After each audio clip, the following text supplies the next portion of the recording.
오늘의 이야기, 우리의 분주하고 고단한 일상 속에서 마음의 평화를 잃게 만드는 감정들이 있습니다. 때로는 활화산처럼 터져나오는 분노로, 때로는 안개처럼 스며드는 염려로 우리의 영혼은 지쳐갑니다. 이러한 감정들은 단순히 스쳐 지나가는 기분일까요? 아니면 우리를 더 깊은 어둠으로 끌어당기는 보이지 않는 손길일까요? 오늘 우리는 성경의 지혜를 통해 특별히 구원받은 성도들을 넘어뜨리기 위해 사탄이 사용하는 두 가지 강력한 무기에 대해 깊이 탐구해 보고자 합니다. 이 두 가지 감정의 실체를 깨닫고 그것을 이겨낼 수 있는 영적인 힘을 발견하는 시간이 되기를 바랍니다. 이야기를 시작하기에 앞서 잠시 시간을 내어 구독과 좋아요를 눌러주신다면 이 은혜의 말씀을 더 많은 이들과 나누는 귀한 통로가 될 것입니다. 함께 해주시는 모든 분들께 하나님의 평강이 가득하기를 기도합니다. 성경은 에베소서 4장 22절부터 우리에게 이렇게 권면합니다. 너희는 유혹의 욕심을 따라 썩어져가는 구습을 따르는 옛 사람을 벗어버리고 오직 너희의 심령이 새롭게 되어 하나님을 따라 위와 진리의 거룩함으로 지으심을 받은 새 사람을 입으라. 그런즉 거짓을 버리고 각각 그 이웃과 더불어 참된 것을 말하라. 이는 우리가 서로 지체가 됨이라. 그리고 26절과 27절은 우리에게 아주 중요한 경고를 합니다. 분을 내어도 죄를 짓지 말며 해가 지도록 분을 품지 말고 마귀에게 틈을 주지 말라. 이 말씀 속에 오늘 이야기의 첫 번째 핵심이 담겨 있습니다. 마귀가 우리 삶에 틈입하는 첫 번째 통로, 그것은 바로 분노입니다. 첫 번째 무기, 분노라는 불시분노는 인간의 자연스러운 감정 중 하나입니다. 불의를 보았을 때, 부당한 일을 당했을 때 우리는 분노할 수 있습니다. 성경도 분을 내어라, 그러나 죄는 짓지 말라고 말하며 분노 그 자체를 죄라고 단정하지는 않습니다. 하지만 문제는 그 다음입니다. 해가 지도록, 즉 오랜 시간 동안 그 분노를 마음에 품고 있을 때 그것은 단순한 감정을 넘어 마귀가 활동할 수 있는 완벽한 발판이 됩니다. 그렇다면 왜 그리스도인은 분노를 경계해야 할까요? 첫째, 분노는 우리의 육신을 파괴하는 독과 같습니다. 누군가를 미워하고 증오하기 시작하면 우리의 몸은 즉각적으로 반응합니다. 호흡이 가빠지고 심장이 불규칙하게 뛰며 혈압이 오릅니다. 현대의학은 만성적인 분노가 심장 질환은 물론 뇌 손상까지 일으킬 수 있다고 경고합니다. 우리 주변을 둘러보아도 쉽게 화를 내는 사람들이 기억력이 좋지 않거나 건강 문제를 겪는 경우를 종종 봅니다. 어떤 이들은 분노를 표출해야 건강에 좋다고 말하지만 연구 결과는 정반대입니다. 분노를 습관적으로 표출하는 것은 공격성을 줄이는 것이 아니라 오히려 강화시킵니다. 표준 감정이라는 말이 있습니다. 사람이 평소에 가장 익숙하게 느끼는 감정이 그 사람의 기준이 된다는 뜻입니다. 어떤 사람의 표준 감정이 불안이라면 그는 불안하지 않은 상황에서도 불안을 찾아 헤맵니다. 반대로 어떤 이의 표준 감정이 감사라면 그의 삶에는 감사가 끊이지 않습니다. 분노도 마찬가지입니다. 분노가 표준 감정이 되어버린 사람은 아주 사소한 일에도 습관적으로 분노하며 분노에 중독되어 갑니다. 둘째, 분노는 관계를 무너뜨리는 망치입니다. 잠언 12장 16절은 미련한 자는 당장 분노를 나타내거니와 슬기로운 자는 수욕을 참느니라고 말씀합니다. 쉽게 화를 내는 것을 솔직하고 정직한 성격이라고 포장하는 사람들이 있지만 성경은 그들을 미련한 자라고 분명히 말합니다. 지혜로운 사람은 감정을 통제할 줄 아는 사람입니다. 잠언 22장 24절은 더 나아가 노를 품는 자와 사귀지 말며 울분한 자와 동행하지 말지니 그의 행위를 본받아 내 영혼을 올무에 빠뜨릴까 두려움이니라고 경고합니다. 부모님에게 배우자에게, 심지어 교회에 대해 울분을 품은 사람과 가까이 하면 그 부정적인 감정이 전염된다는 것입니다. 주변 사람들은 분노하는 사람을 무서워서 피하는 것이 아니라 자신에게 해가 올까 봐 피하는 것입니다. 결국 분노는 스스로를 고립시키고 모든 인간관계를 파괴하는 비극을 낳습니다. 셋째, 그리고 가장 치명적인 것은 분노가 하나님과의 관계를 단절시킨다는 점입니다. 에베소서 말씀처럼 해가 지도록 분을 품는 것은 마귀에게 내 마음에 들어와 마음껏 활동하십시오라고 초대장을 보내는 것과 같습니다. 성경 속 사울왕의 이야기는 분노가 한 사람의 영혼을 어떻게 파멸시키는지를 보여주는 가장 비극적인 예시입니다. 다윗이 골리앗을 무찌르고 돌아왔을 때 여인들은 사울이 죽인 자는 천천히요, 다윗은 만만이로다 라고 노래했습니다. 왕으로서 충분히 불쾌하고 화가 날 수 있는 상황이었습니다. 분노가 치밀어 오르는 것까지는 죄가 아니었을지도 모릅니다. 하지만 사울의 치명적인 실수는 그 분노를 마음에 품고 계속해서 묵상했다는 것입니다. 사무엘상 18장 9절은 그날 후로 사울이 다윗을 주목하였더라고 기록합니다. 그날부터 죽는 날까지 사울은 다윗을 향한 분노와 시기심을 키워나갔습니다. 그 결과는 무엇이었습니까? 바로 다음 절인 10절에 하나님께서 부리시는 악령이 사울에게 힘있게 내리매라고 기록되어 있습니다. 분노는 마귀가 역사할 완벽한 틈을 제공했고 결국 이스라엘의 초대 왕이었던 그는 다윗을 죽이려는 살인 계획까지 세우는 비참한 존재로 전락하고 맙니다. 분노, 미움, 원망은 지속적인 묵상을 통해 자라납니다. 살인범이 우발적으로 사람을 죽이는 경우는 드뭅니다. 마음속에 분노를 품고 이렇게 복수할까, 저렇게 해칠까 끊임없이 시뮬레이션을 하다가 결국 행동으로 옮기는 것입니다. 이것이 바로 죄입니다. 지금 우리가 사는 시대는 분노 사회라고 불립니다. 사람들은 서로를 비난하고 인격을 깎아내리며 용서하지 않는 것을 당연하게 여깁니다. 그러나 성경은 전도서 10장 20절에서 심중에라도 왕을 저주하지 말며 침방에서라도 부자를 저주하지 말라고 가르칩니다. 가장 은밀한 곳에서 품는 마음의 저주조차 하나님은 듣고 계십니다. 미움과 분노를 마음에 가득 품은 사람이 어떻게 하나님의 축복을 기대할 수 있겠습니까? 분노의 해독제, 용서라는 사랑. 그렇다면 이 지독한 분노의 독을 해독할 수 있는 영적인 처방은 무엇일까요? 그것은 바로 사랑이며 사랑의 가장 위대한 표현인 용서입니다. 잠언 19장 11절은 노하기를 더디하는 것이 사람의 슬기요 허물을 용서하는 것이 자기의 영광이니라고 말씀합니다. 분노의 반대말은 용서입니다. 수년 전 한국 사회를 충격에 빠뜨렸던 연쇄살인마 유영철에 관한 다큐멘터리를 본 적이 있습니다. 그 다큐멘터리는 가해자가 아닌 피해자 유가족들의 삶을 조명했습니다.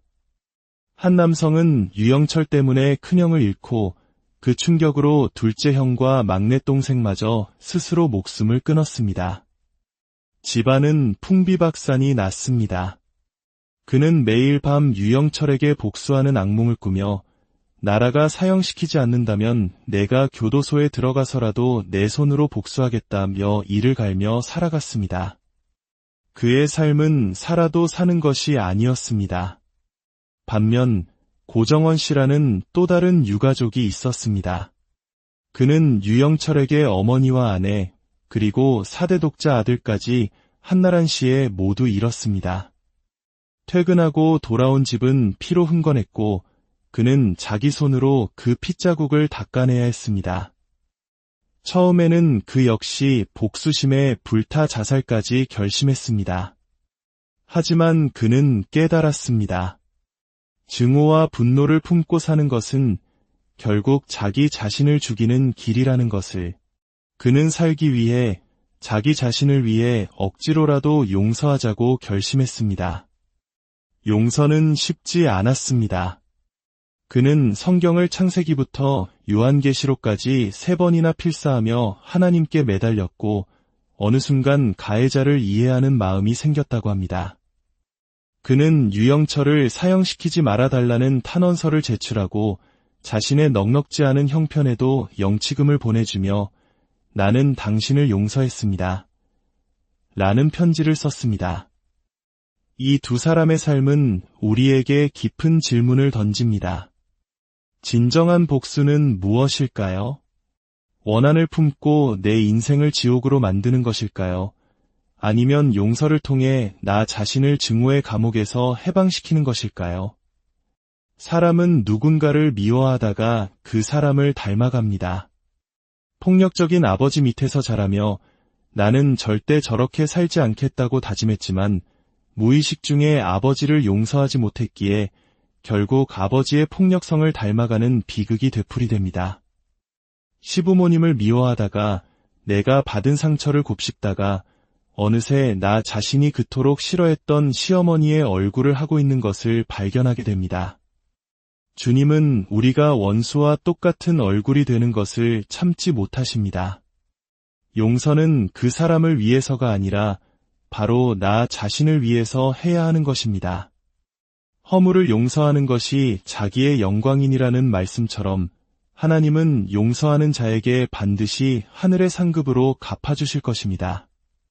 교회는 세상과 달라야 합니다.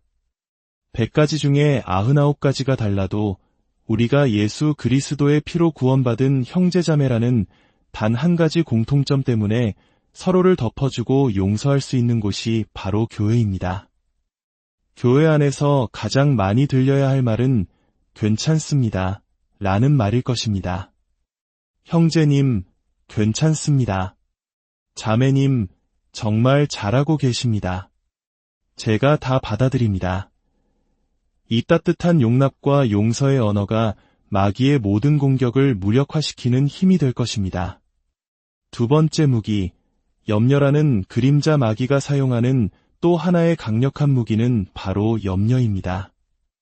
베드로전서 5장 7절과 8절은 이렇게 말씀합니다. 너희 염려를 다 주께 맡기라. 이는 그가 너희를 돌보심이라. 근신하라 깨어라. 너희 대적마귀가 우는 사자같이 두루다니며 삼킬 자를 찾나니 사도 베드로는 염려를 언급한 직후에 대적마귀를 이야기합니다. 염려를 계속 품고 있으면 마귀가 그 틈을 비집고 들어와 우리의 인생을 삼켜버린다는 것입니다. 삼킨다는 것은 단순히 인생을 조금 망치는 정도가 아닙니다. 하나님 앞에서 아무 쓸모없는 존재로 전락시켜버리는 완전한 파멸을 의미합니다.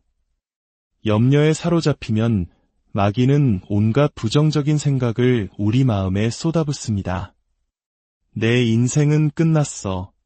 너는 실패자야. 결국 우리는 깊은 절망의 나락으로 떨어지게 됩니다.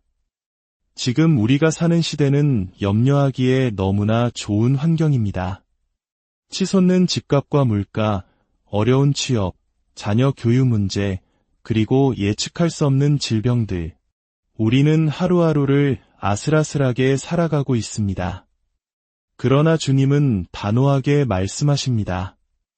너희 염려를 다 주께 맡겨버리라. 우리가 왜 염려를 맡겨야 할까요?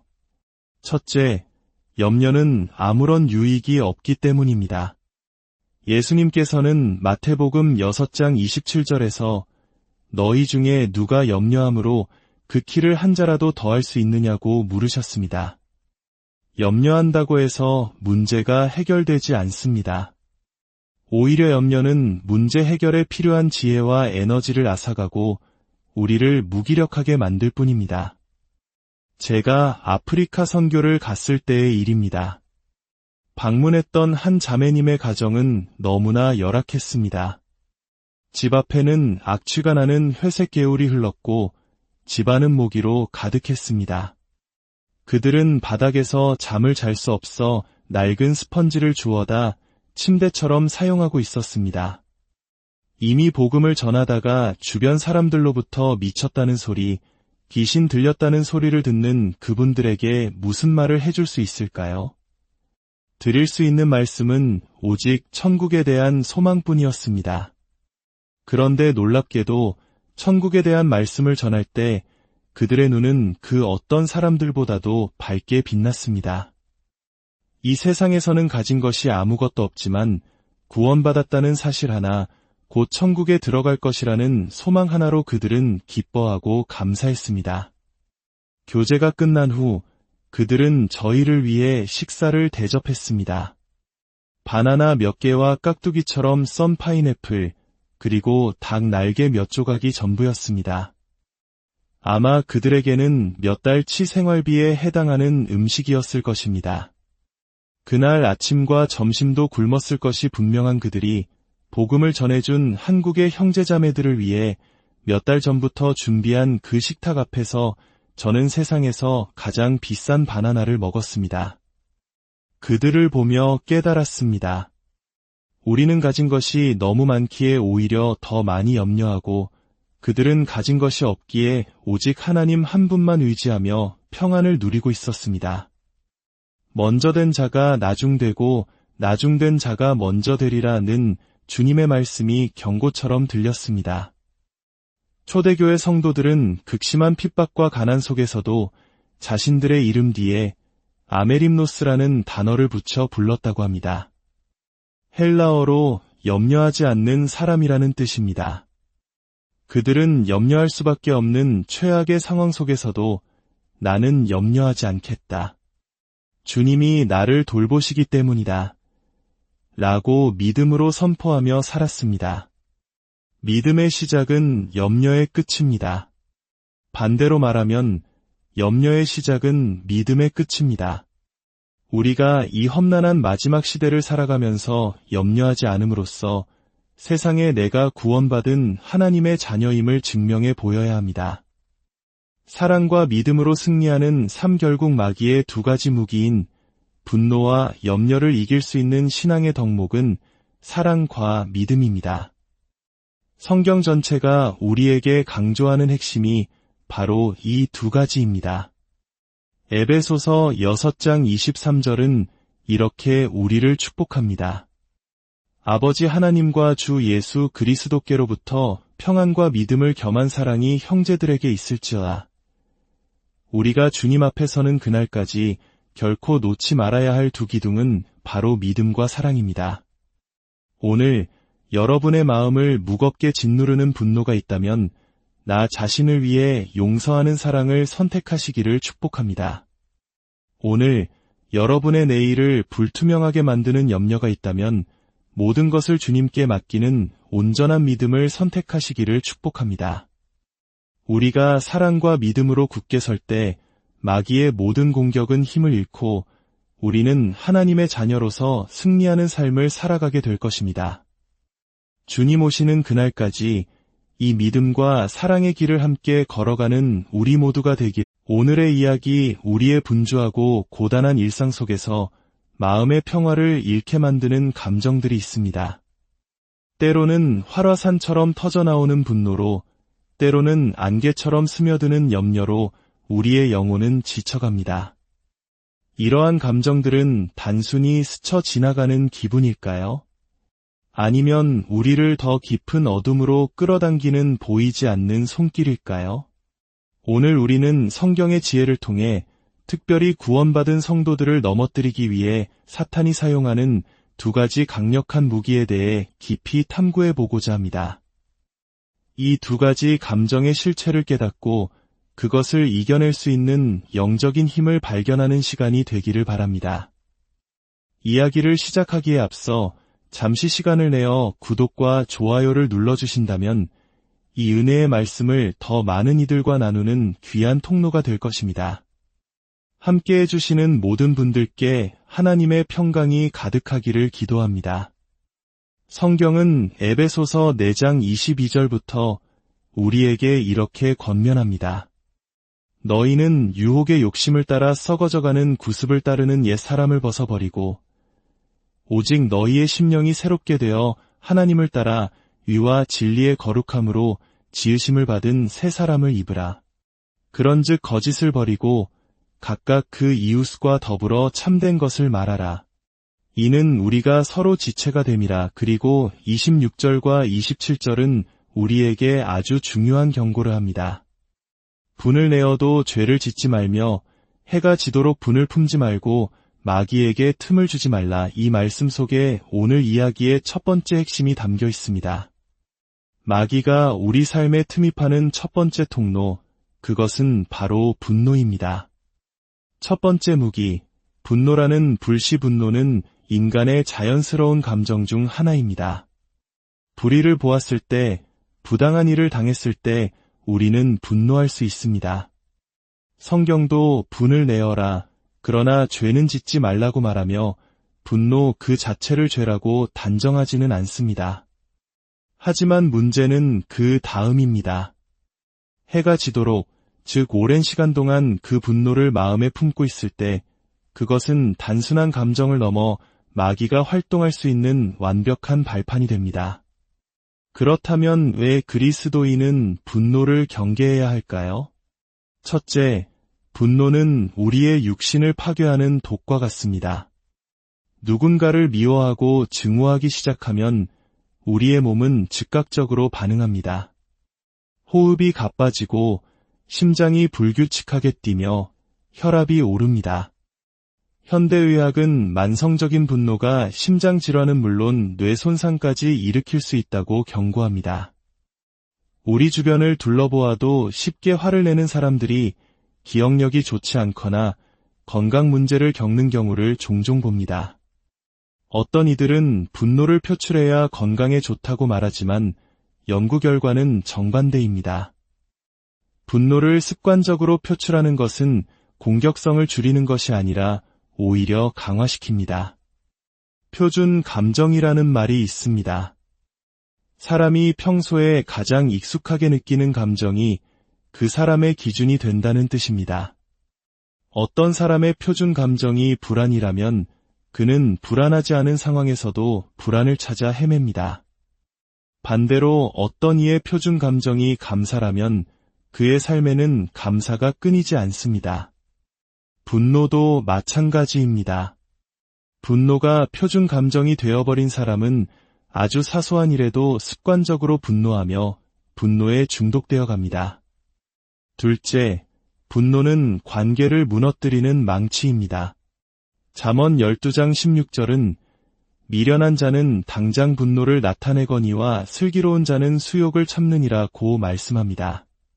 쉽게 화를 내는 것을 솔직하고 정직한 성격이라고 포장하는 사람들이 있지만 성경은 그들을 미련한 자라고 분명히 말합니다.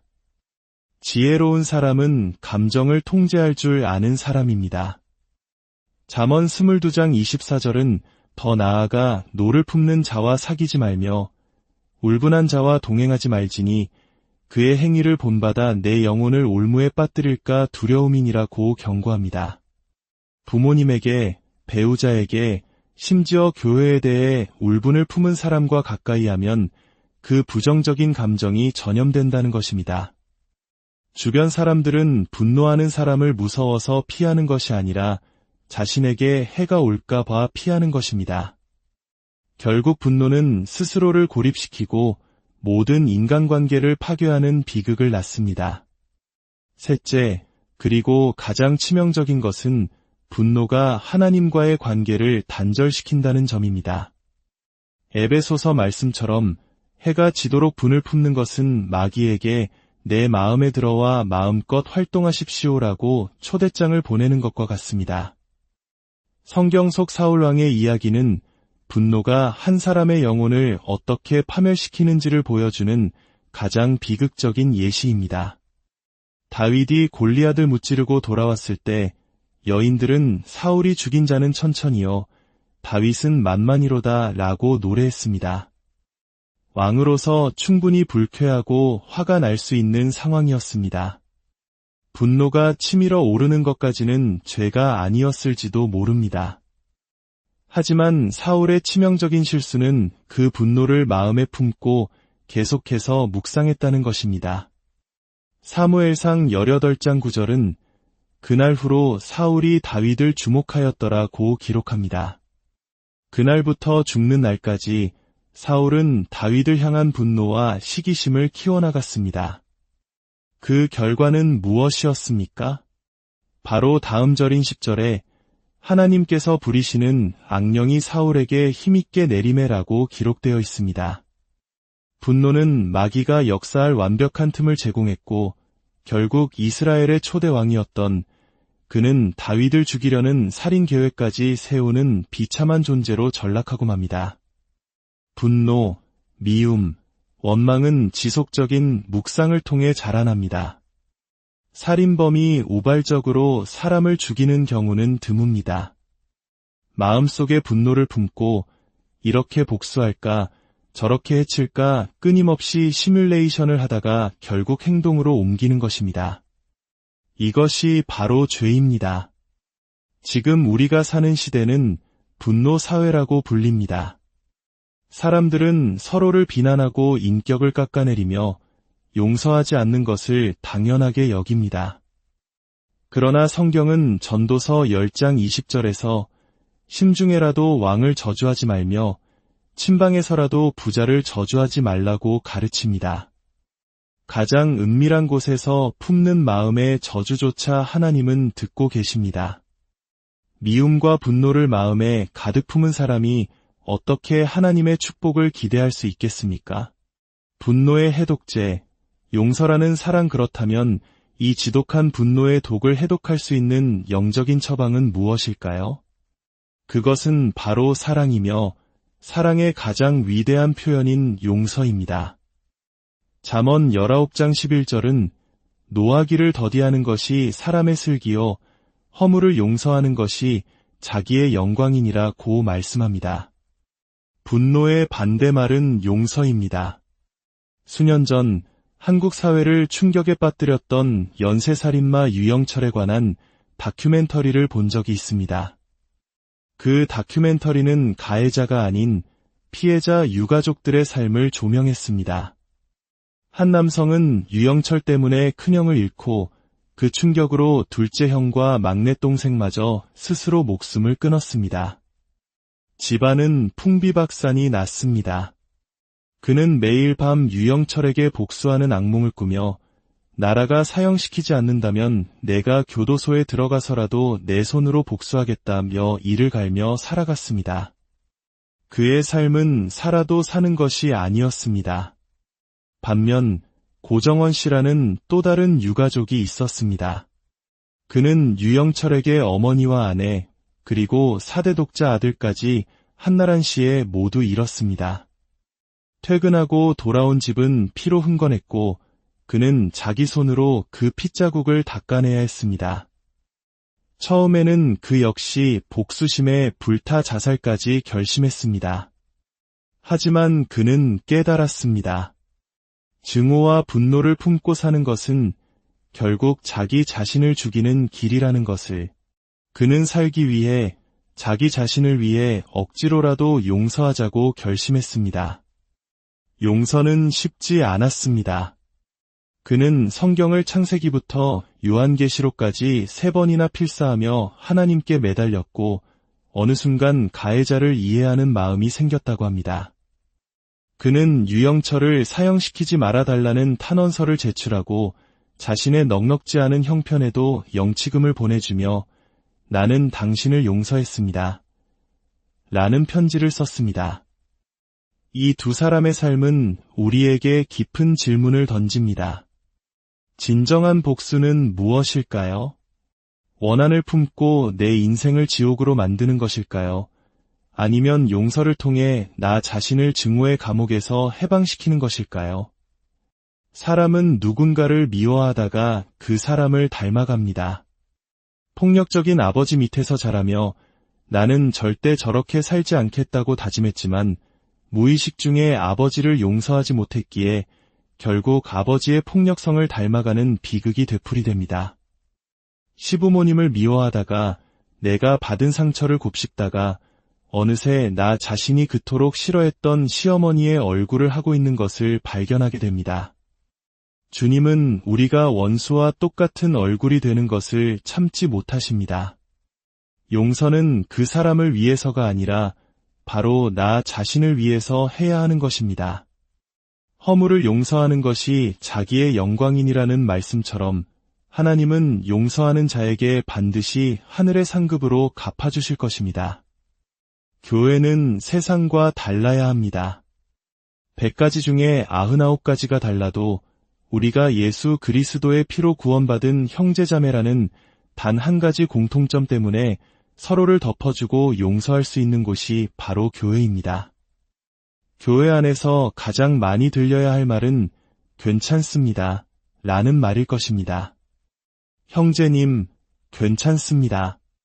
자매님, 정말 잘하고 계십니다. 제가 다 받아들입니다. 이 따뜻한 용납과 용서의 언어가 마귀의 모든 공격을 무력화시키는 힘이 될 것입니다. 두 번째 무기, 염려라는 그림자 마귀가 사용하는 또 하나의 강력한 무기는 바로 염려입니다. 베드로전서 5장 7절과 8절은 이렇게 말씀합니다. 너희 염려를 다 주께 맡기라. 이는 그가 너희를 돌보심이라. 근신하라 깨어라. 너희 대적마귀가 우는 사자같이 두루다니며 삼킬 자를 찾나니. 사도 베드로는 염려를 언급한 직후에 대적마귀를 이야기합니다. 염려를 계속 품고 있으면 마귀가 그 틈을 비집고 들어와 우리의 인생을 삼켜버린다는 것입니다. 삼킨다는 것은 단순히 인생을 조금 망치는 정도가 아닙니다. 하나님 앞에서 아무 쓸모없는 존재로 전락시켜버리는 완전한 파멸을 의미합니다. 염려에 사로잡히면 마귀는 온갖 부정적인 생각을 우리 마음에 쏟아붓습니다. 내 인생은 끝났어. 너는 실패자야. 결국 우리는 깊은 절망의 나락으로 떨어지게 됩니다.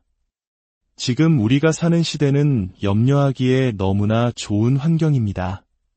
치솟는 집값과 물가, 어려운 취업, 자녀 교육 문제, 그리고 예측할 수 없는 질병들. 우리는 하루하루를 아슬아슬하게 살아가고 있습니다. 그러나 주님은 단호하게 말씀하십니다. 너희 염려를 다 주께 맡겨버리라. 우리가 왜 염려를 맡겨야 할까요? 첫째, 염려는 아무런 유익이 없기 때문입니다. 예수님께서는 마태복음 6장 27절에서 너희 중에 누가 염려함으로 그 키를 한 자라도 더할 수 있느냐고 물으셨습니다. 염려한다고 해서 문제가 해결되지 않습니다. 오히려 염려는 문제 해결에 필요한 지혜와 에너지를 앗아가고 우리를 무기력하게 만들 뿐입니다. 제가 아프리카 선교를 갔을 때의 일입니다. 방문했던 한 자매님의 가정은 너무나 열악했습니다. 집 앞에는 악취가 나는 회색 개울이 흘렀고 집안은 모기로 가득했습니다. 그들은 바닥에서 잠을 잘 수 없어 낡은 스펀지를 주워다 침대처럼 사용하고 있었습니다. 이미 복음을 전하다가 주변 사람들로부터 미쳤다는 소리, 귀신 들렸다는 소리를 듣는 그분들에게 무슨 말을 해줄 수 있을까요? 드릴 수 있는 말씀은 오직 천국에 대한 소망뿐이었습니다. 그런데 놀랍게도 천국에 대한 말씀을 전할 때 그들의 눈은 그 어떤 사람들보다도 밝게 빛났습니다. 이 세상에서는 가진 것이 아무것도 없지만 구원받았다는 사실 하나, 곧 천국에 들어갈 것이라는 소망 하나로 그들은 기뻐하고 감사했습니다. 교제가 끝난 후 그들은 저희를 위해 식사를 대접했습니다. 바나나 몇 개와 깍두기처럼 썬 파인애플, 그리고 닭 날개 몇 조각이 전부였습니다. 아마 그들에게는 몇 달치 생활비에 해당하는 음식이었을 것입니다. 그날 아침과 점심도 굶었을 것이 분명한 그들이 복음을 전해준 한국의 형제자매들을 위해 몇 달 전부터 준비한 그 식탁 앞에서 저는 세상에서 가장 비싼 바나나를 먹었습니다. 그들을 보며 깨달았습니다. 우리는 가진 것이 너무 많기에 오히려 더 많이 염려하고 그들은 가진 것이 없기에 오직 하나님 한 분만 의지하며 평안을 누리고 있었습니다. 먼저 된 자가 나중되고 나중된 자가 먼저 되리라는 주님의 말씀이 경고처럼 들렸습니다. 초대교회 성도들은 극심한 핍박과 가난 속에서도 자신들의 이름 뒤에 아메림노스라는 단어를 붙여 불렀다고 합니다. 헬라어로 염려하지 않는 사람이라는 뜻입니다. 그들은 염려할 수밖에 없는 최악의 상황 속에서도 나는 염려하지 않겠다. 주님이 나를 돌보시기 때문이다. 라고 믿음으로 선포하며 살았습니다. 믿음의 시작은 염려의 끝입니다. 반대로 말하면 염려의 시작은 믿음의 끝입니다. 우리가 이 험난한 마지막 시대를 살아가면서 염려하지 않음으로써 세상에 내가 구원받은 하나님의 자녀임을 증명해 보여야 합니다. 사랑과 믿음으로 승리하는 삼결국 마귀의 두 가지 무기인 분노와 염려를 이길 수 있는 신앙의 덕목은 사랑과 믿음입니다. 성경 전체가 우리에게 강조하는 핵심이 바로 이 두 가지입니다. 에베소서 6장 23절은 이렇게 우리를 축복합니다. 아버지 하나님과 주 예수 그리스도께로부터 평안과 믿음을 겸한 사랑이 형제들에게 있을지어다.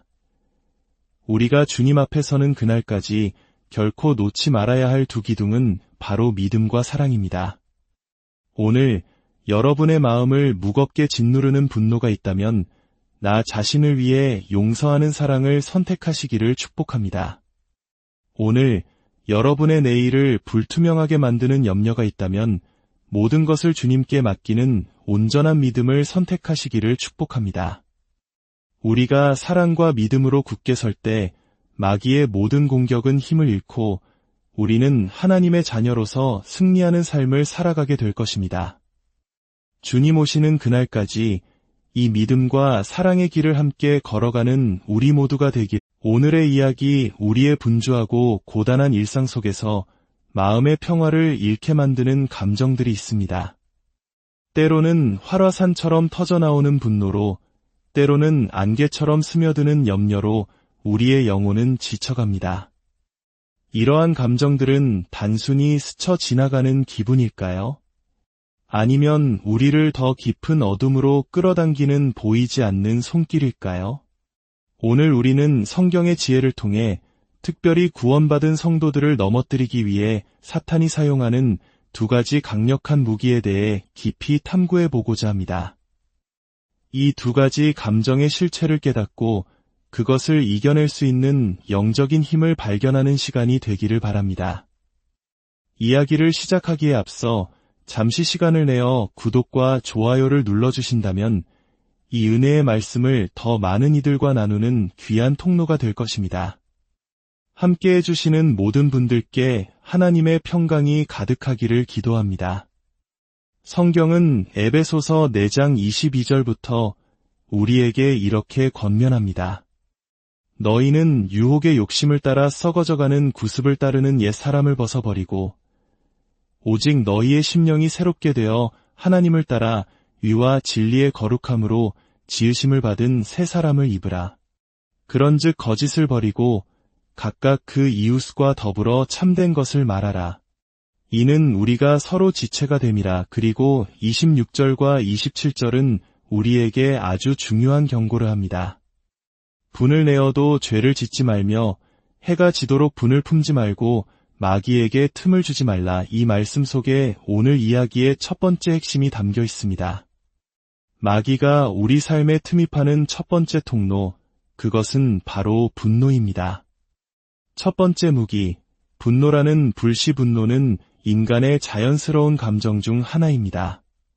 불의를 보았을 때, 부당한 일을 당했을 때 우리는 분노할 수 있습니다. 성경도 분을 내어라, 그러나 죄는 짓지 말라고 말하며 분노 그 자체를 죄라고 단정하지는 않습니다. 하지만 문제는 그 다음입니다. 해가 지도록, 즉 오랜 시간 동안 그 분노를 마음에 품고 있을 때 그것은 단순한 감정을 넘어 마귀가 활동할 수 있는 완벽한 발판이 됩니다. 그렇다면 왜 그리스도인은 분노를 경계해야 할까요? 첫째, 분노는 우리의 육신을 파괴하는 독과 같습니다. 누군가를 미워하고 증오하기 시작하면 우리의 몸은 즉각적으로 반응합니다.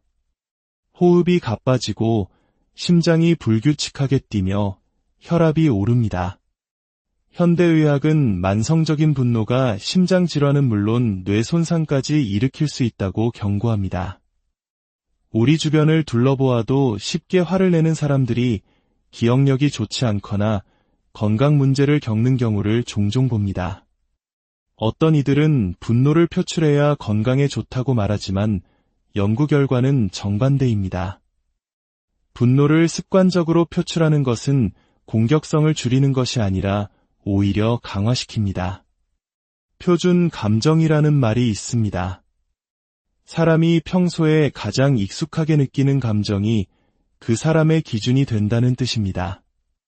어떤 사람의 표준 감정이 불안이라면 그는 불안하지 않은 상황에서도 불안을 찾아 헤맵니다. 반대로 어떤 이의 표준 감정이 감사라면 그의 삶에는 감사가 끊이지 않습니다. 분노도 마찬가지입니다. 분노가 표준 감정이 되어버린 사람은 아주 사소한 일에도 습관적으로 분노하며 분노에 중독되어 갑니다. 둘째, 분노는 관계를 무너뜨리는 망치입니다. 잠언 12장 16절은 미련한 자는 당장 분노를 나타내거니와 슬기로운 자는 수욕을 참느니라고 말씀합니다. 쉽게 화를 내는 것을 솔직하고 정직한 성격이라고 포장하는 사람들이 있지만 성경은 그들을 미련한 자라고 분명히 말합니다. 지혜로운 사람은 감정을 통제할 줄 아는 사람입니다. 잠언 22장 24절은 더 나아가 노를 품는 자와 사귀지 말며 울분한 자와 동행하지 말지니 그의 행위를 본받아 내 영혼을 올무에 빠뜨릴까 두려움이니라고 경고합니다. 부모님에게, 배우자에게, 심지어 교회에 대해 울분을 품은 사람과 가까이 하면 그 부정적인 감정이 전염된다는 것입니다. 주변 사람들은 분노하는 사람을 무서워서 피하는 것이 아니라 자신에게 해가 올까 봐 피하는 것입니다. 결국 분노는 스스로를 고립시키고 모든 인간관계를 파괴하는 비극을 낳습니다. 셋째, 그리고 가장 치명적인 것은 분노가 하나님과의 관계를 단절시킨다는 점입니다. 에베소서 말씀처럼 해가 지도록 분을 품는 것은 마귀에게 내 마음에 들어와 마음껏 활동하십시오라고 초대장을 보내는 것과 같습니다. 성경 속 사울왕의 이야기는 분노가 한 사람의 영혼을 어떻게 파멸시키는지를 보여주는 가장 비극적인 예시입니다. 다윗이 골리앗을 무찌르고 돌아왔을 때 여인들은 사울이 죽인 자는 천천히요, 다윗은 만만이로다 라고 노래했습니다. 왕으로서 충분히 불쾌하고 화가 날 수 있는 상황이었습니다. 분노가 치밀어 오르는 것까지는 죄가 아니었을지도 모릅니다. 하지만 사울의 치명적인 실수는 그 분노를 마음에 품고 계속해서 묵상했다는 것입니다. 사무엘상 18장 9절은 그날 후로 사울이 다윗을 주목하였더라고 기록합니다. 그날부터 죽는 날까지 사울은 다윗을 향한 분노와 시기심을 키워나갔습니다. 그 결과는 무엇이었습니까? 바로 다음 절인 10절에 하나님께서 부리시는 악령이 사울에게 힘있게 내리매라고 기록되어 있습니다. 분노는 마귀가 역사할 완벽한 틈을 제공했고 결국 이스라엘의 초대 왕이었던 그는 다윗을 죽이려는 살인 계획까지 세우는 비참한 존재로 전락하고 맙니다. 분노, 미움, 원망은 지속적인 묵상을 통해 자라납니다. 살인범이 우발적으로 사람을 죽이는 경우는 드뭅니다. 마음속에 분노를 품고 이렇게 복수할까, 저렇게 해칠까 끊임없이 시뮬레이션을 하다가 결국 행동으로 옮기는 것입니다. 이것이 바로 죄입니다. 지금 우리가 사는 시대는 분노 사회라고 불립니다. 사람들은 서로를 비난하고 인격을 깎아내리며 용서하지 않는 것을 당연하게 여깁니다. 그러나 성경은 전도서 10장 20절에서 심중에라도 왕을 저주하지 말며 침방에서라도 부자를 저주하지 말라고 가르칩니다. 가장 은밀한 곳에서 품는 마음의 저주조차 하나님은 듣고 계십니다. 미움과 분노를 마음에 가득 품은 사람이 어떻게 하나님의 축복을 기대할 수 있겠습니까? 분노의 해독제, 용서라는 사랑. 그렇다면 이 지독한 분노의 독을 해독할 수 있는 영적인 처방은 무엇일까요? 그것은 바로 사랑이며 사랑의 가장 위대한 표현인 용서입니다. 잠언 19장 11절은 노하기를 더디하는 것이 사람의 슬기요 허물을 용서하는 것이 자기의 영광이니라고 말씀합니다. 분노의 반대말은 용서입니다. 수년 전 한국 사회를 충격에 빠뜨렸던 연쇄살인마 유영철에 관한 다큐멘터리를 본 적이 있습니다. 그 다큐멘터리는 가해자가 아닌 피해자 유가족들의 삶을 조명했습니다. 한 남성은 유영철 때문에 큰형을 잃고 그 충격으로 둘째 형과 막내 동생마저 스스로 목숨을 끊었습니다. 집안은 풍비박산이 났습니다. 그는 매일 밤 유영철에게 복수하는 악몽을 꾸며 나라가 사형시키지 않는다면 내가 교도소에 들어가서라도 내 손으로 복수하겠다며 이를 갈며 살아갔습니다. 그의 삶은 살아도 사는 것이 아니었습니다. 반면 고정원 씨라는 또 다른 유가족이 있었습니다. 그는 유영철에게 어머니와 아내 그리고 4대 독자 아들까지 한나란시에 모두 잃었습니다. 퇴근하고 돌아온 집은 피로 흥건했고 그는 자기 손으로 그 핏자국을 닦아내야 했습니다. 처음에는 그 역시 복수심에 불타 자살까지 결심했습니다. 하지만 그는 깨달았습니다. 증오와 분노를 품고 사는 것은 결국 자기 자신을 죽이는 길이라는 것을. 그는 살기 위해 자기 자신을 위해 억지로라도 용서하자고 결심했습니다.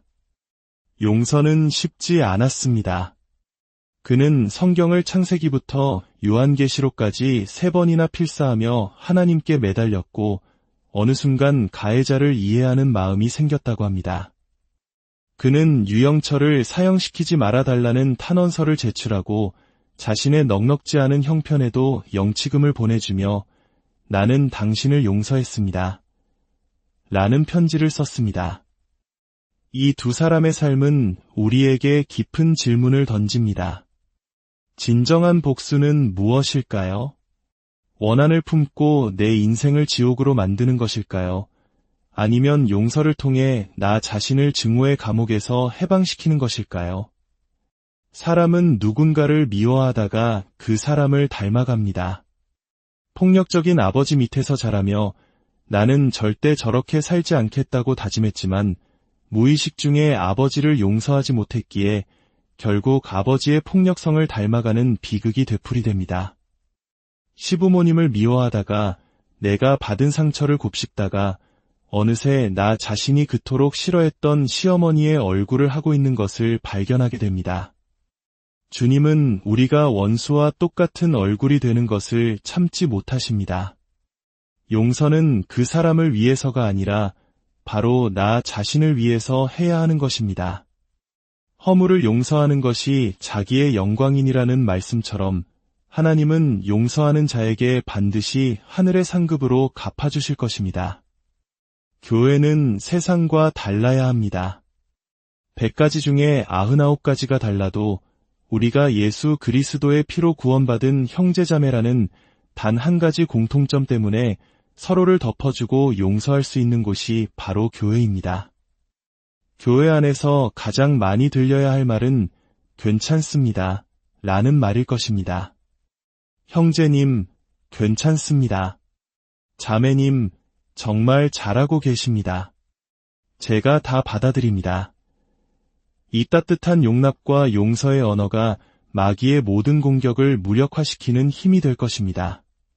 두 번째 무기, 염려라는 그림자 마귀가 사용하는 또 하나의 강력한 무기는 바로 염려입니다. 베드로전서 5장 7절과 8절은 이렇게 말씀합니다. 너희 염려를 다 주께 맡기라. 이는 그가 너희를 돌보심이라. 근신하라 깨어라. 너희 대적마귀가 우는 사자같이 두루다니며 삼킬 자를 찾나니. 사도 베드로는 염려를 언급한 직후에 대적마귀를 이야기합니다.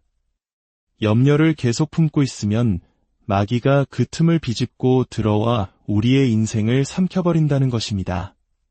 삼킨다는 것은 단순히 인생을 조금 망치는 정도가 아닙니다.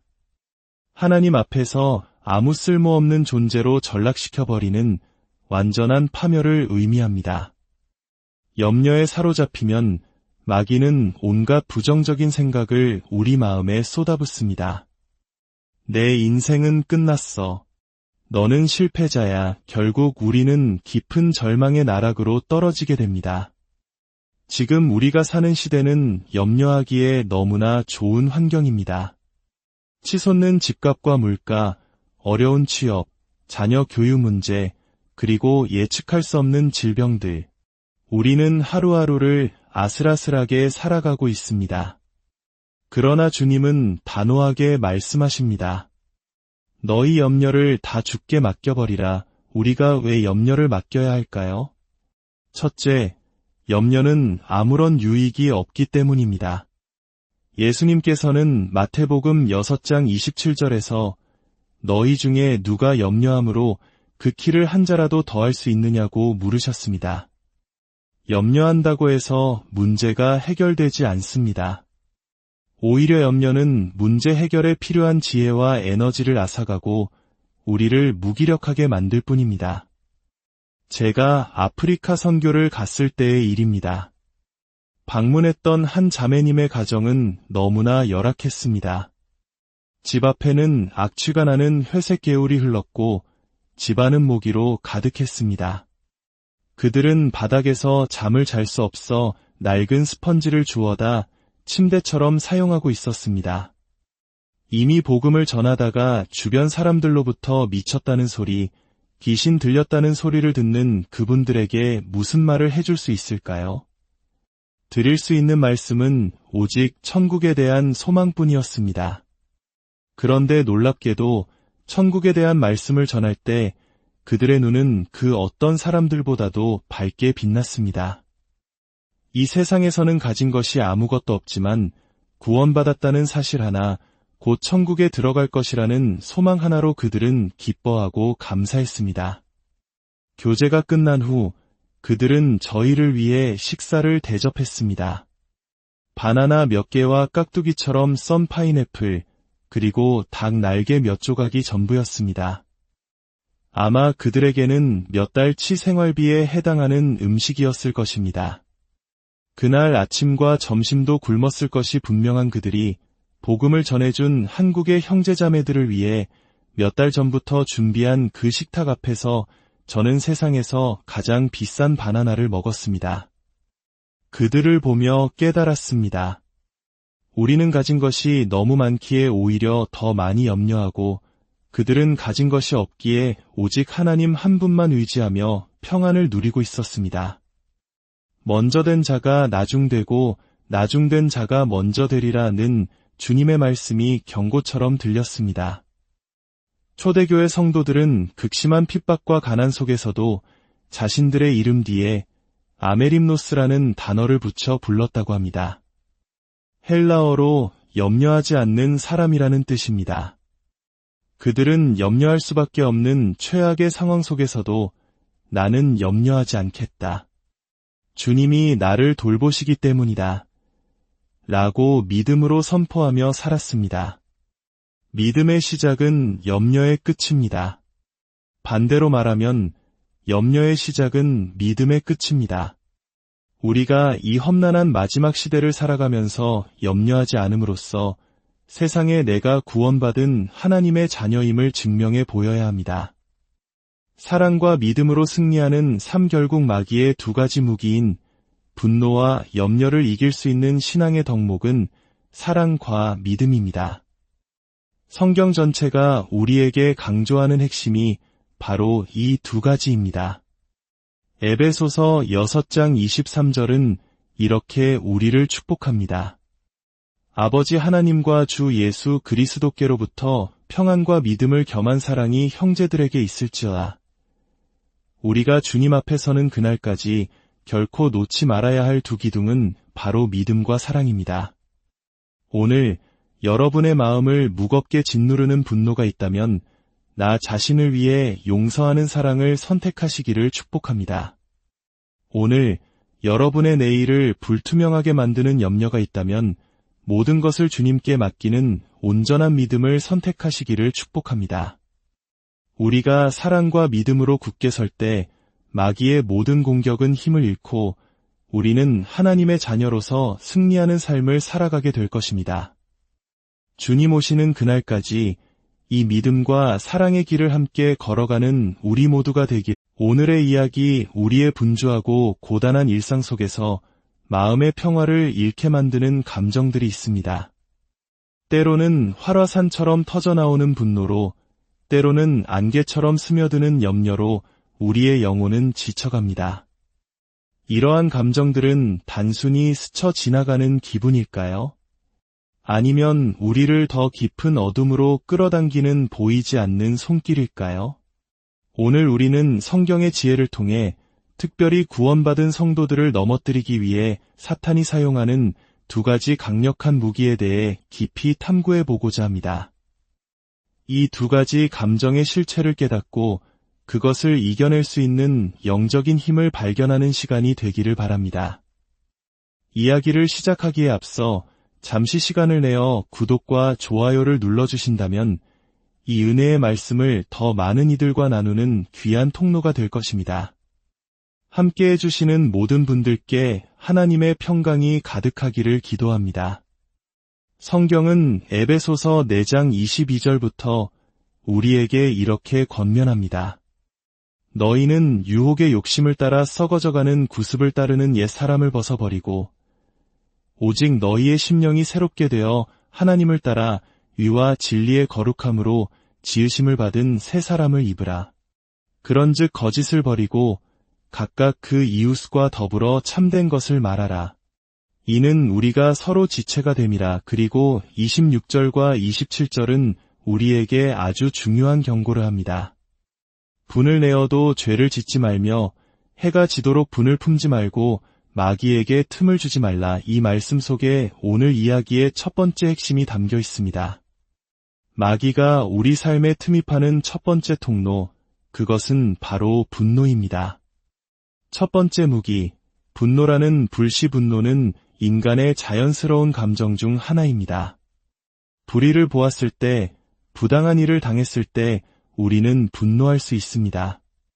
성경도 분을 내어라, 그러나 죄는 짓지 말라고 말하며 분노 그 자체를 죄라고 단정하지는 않습니다. 하지만 문제는 그 다음입니다.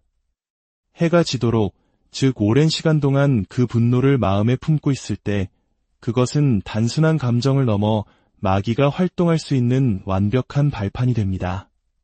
그렇다면 왜 그리스도인은 분노를 경계해야 할까요? 첫째, 분노는 우리의 육신을 파괴하는 독과 같습니다. 누군가를 미워하고 증오하기 시작하면 우리의 몸은 즉각적으로 반응합니다. 호흡이 가빠지고 심장이 불규칙하게 뛰며 혈압이 오릅니다. 현대의학은 만성적인 분노가 심장 질환은 물론 뇌 손상까지 일으킬 수 있다고 경고합니다. 우리 주변을 둘러보아도 쉽게 화를 내는 사람들이 기억력이 좋지 않거나 건강 문제를 겪는 경우를 종종 봅니다. 어떤 이들은 분노를 표출해야 건강에 좋다고 말하지만 연구 결과는 정반대입니다. 분노를 습관적으로 표출하는 것은 공격성을 줄이는 것이 아니라 오히려 강화시킵니다. 표준 감정이라는 말이 있습니다. 사람이 평소에 가장 익숙하게 느끼는 감정이 그 사람의 기준이 된다는 뜻입니다. 어떤 사람의 표준 감정이 불안이라면 그는 불안하지 않은 상황에서도 불안을 찾아 헤맵니다. 반대로 어떤 이의 표준 감정이 감사라면 그의 삶에는 감사가 끊이지 않습니다. 분노도 마찬가지입니다. 분노가 표준 감정이 되어버린 사람은 아주 사소한 일에도 습관적으로 분노하며 분노에 중독되어 갑니다. 둘째, 분노는 관계를 무너뜨리는 망치입니다. 잠언 12장 16절은 미련한 자는 당장